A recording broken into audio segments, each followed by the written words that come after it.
everybody, it's Matt from Rocky's War Room, and today I have another Let's Build video of the Pike and Shotte Cuirassiers, the heavy cav for the Pike and Shotte English Civil War era. It's a pretty cool looking kit. This is their heavy cavalry. This is their hardcore knights in shining armor with pistols. But they're hard plastic and metal and 28 millimeter. Here's what they look like on the box. They look pretty awesome. They're going to look great ranked up. Can't wait to, get these guys going. What's in the box? Well, there's 12 multi-part metal cuirassiers, including command, armed with swords, pistols, and warhammers, which is awesome. And 12 plastic horses. So we're going to be using 2 different types of glue on this. Some plastic glue and some CA glue. We got plastic bases, we got a background guide which comes with it, and 7 full color flags for the English Civil Wars and 30 Years War. So that's pretty handy, so you can use these in the 30 Years War.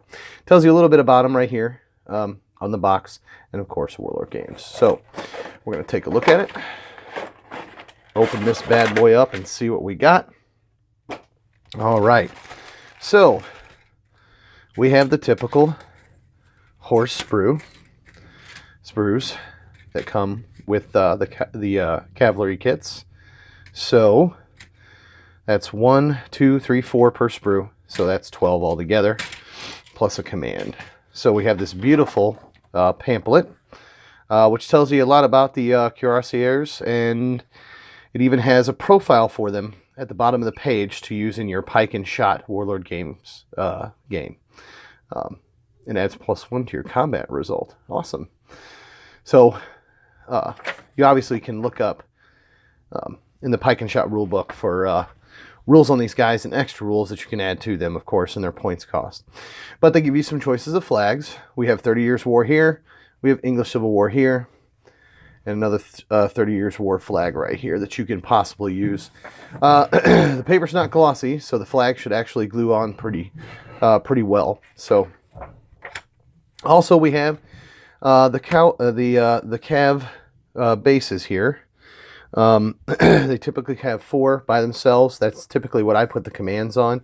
And then we have the 2x2 40 by 40 bases here. And a little metal piece fell out. All right. And we have the metal, of course. So let's see what's in this sucker. All right. Wow, lots of metal here. So looks like we have separated arms. Looks like we got this one's for the banner, and it's all bent up here, so we'll bend that back into place without breaking it. I have had to make these. I've broken these before in the past. Had to make these on my own. So I really don't want to break this one.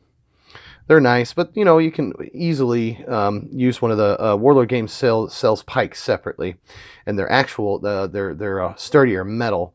And what I like to do is I like to roll, to make it as thick like this, I like to roll some green stuff around it, and I can fabricate another one using go that way in case that happens. But here's your banner bearers pole there. We have, looks like sword arms. Right here we got some war hammers. And like he's about to hit with the butt of a pistol there. That's pretty cool. I like that. All right, we got some more pistols. All right, and a couple more pistol arms.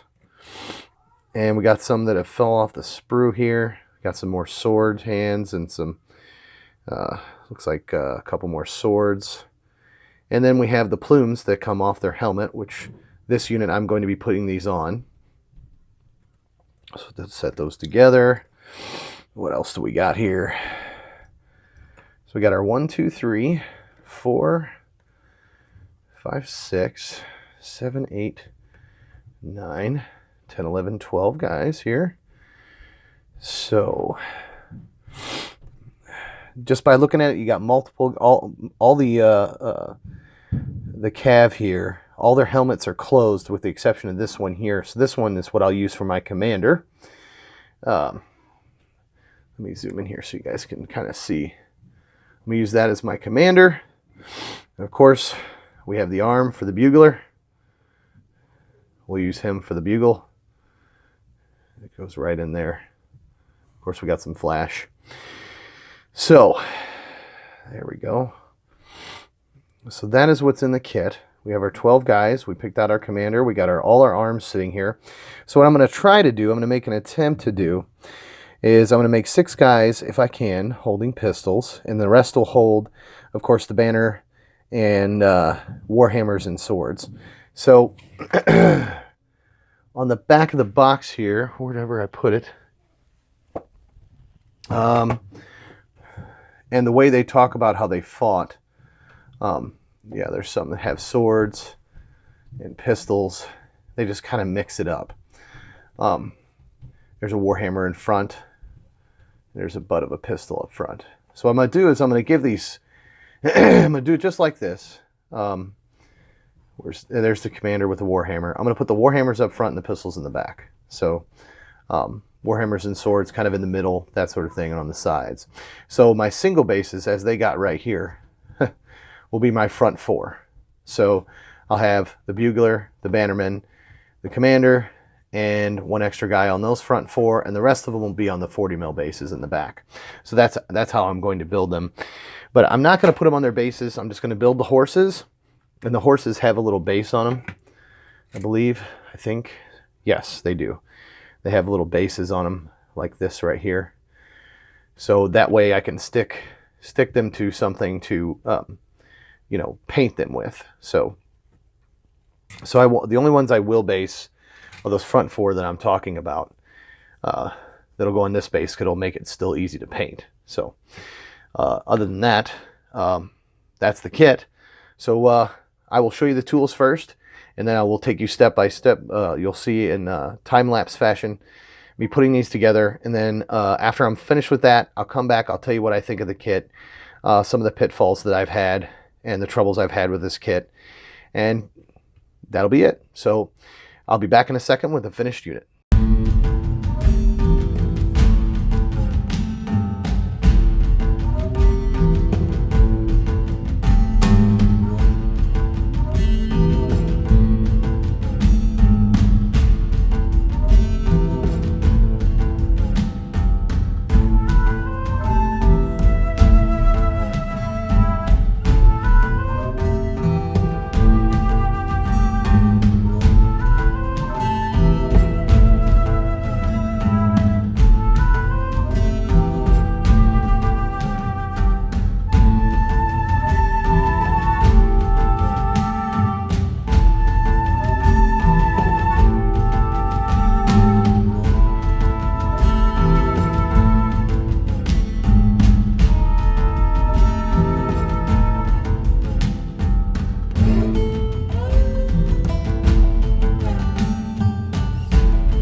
right, there you have it. There's the Cuirassiers. Building them. They look really nice. I like them. I think they're pretty cool. Oop, I forgot a little. Darn it. I forgot a piece of flash there. No big deal. It's attached to it, so it shouldn't be that hard to cut off. There we go. Yeah, from time to time I miss one piece or two. So we'll clean that up in a little bit. So they're all in plate armor, which is cool looking. I want to see a couple others. There you go. So, yeah, and I got a few more full mold lines that I missed and things like that on the horses. There we go. Clean that up. So we'll get all these mold lines, you know, before I put some primer on it. But anyway, for the most part, pretty decent kit. The only thing I don't care for that much are the way the figures fit on the horse. But honestly, if you really work at it, you can glue them on there. And oh, there's another one. Darn it! And let's get that off into position that you like, because they don't fit perfectly on the horses. Oh, and there you go. That one still has glue on it. Ha! Whoops. Should have let that dry for a while. It's one of the ones I did last. Yep, just the glue's still drying. I'll put a little bit more glue on this. Man, they're falling apart. Yeah, like I said, they don't fit perfectly on the horses. You can, like I said, you can fix that with glue. Let them sit for a while. Let them cure all the way before you start painting them. I'm going to put him back down. All right. Position him a little bit. There we go. I'm going to leave him alone. But the way they fit on the horses isn't perfect. Like this guy, he's kind of jumping up on the horse there.